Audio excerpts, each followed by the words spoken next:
14 জুলাই রবিবার কোটা সংস্কারের দাবিতে গণপদযাত্রা করে রাষ্ট্রপতিকে স্মারকলিপি দিতে বঙ্গভবনে যাওয়ার পথে গুলিস্তান জিরো পয়েন্টে পুলিশের বাধার মুখে পড়েন আন্দোলনকারীরা। পরে তারা ব্যারিকেড ভেঙে রাষ্ট্রপতি বরাবর স্মারকলিপি প্রদান করেন।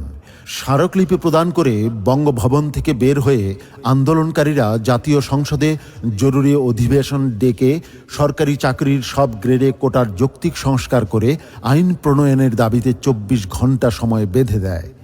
এই সময়ের মধ্যে সরকার কোনো সিদ্ধান্ত না নিলে আরও কঠোর কর্মসূচি ঘোষণার হুঁশিয়ারি দেয় তারা।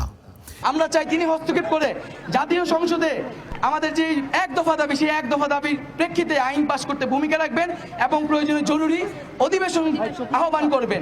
এদিন এক বিবৃতিতে ইসলামী আন্দোলনের নেতৃবৃন্দ বলেন, আওয়ামী সরকারের নির্জলা মিথ্যাচারের কারণে দেশ আজ গজবে নিপতিত। এই সরকার জাতির জন্য একটি গজব স্বরূপ। দামি সরকারকে দ্রুত বিদায় করে দেশপ্রেমিক মানবতাবাদী সরকার প্রতিষ্ঠা ছাড়া মানবতার মুক্তি আসবে না, দেশের সার্বভৌমত্ব রক্ষা হবে না। গণভবনে অনুষ্ঠিত সংবাদ সম্মেলনে সাংবাদিক প্রভাস আমিনের প্রশ্নের উত্তরে শেখ হাসিনা তাচ্ছিল্যের সুরে বলেন, মুক্তিযোদ্ধাদের উপর এত ক্ষোভ কেন? মুক্তিযোদ্ধাদের নাতিপুতিরা পাবে না তো কি রাজাকারদের নাতিপুতিরা পাবে?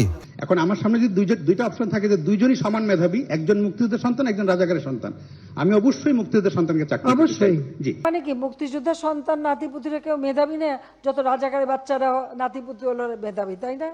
শেখ হাসিনার এই দাম্ভিকতাপূর্ণ বক্তব্যে আন্দোলন নতুন মোড় নেয়।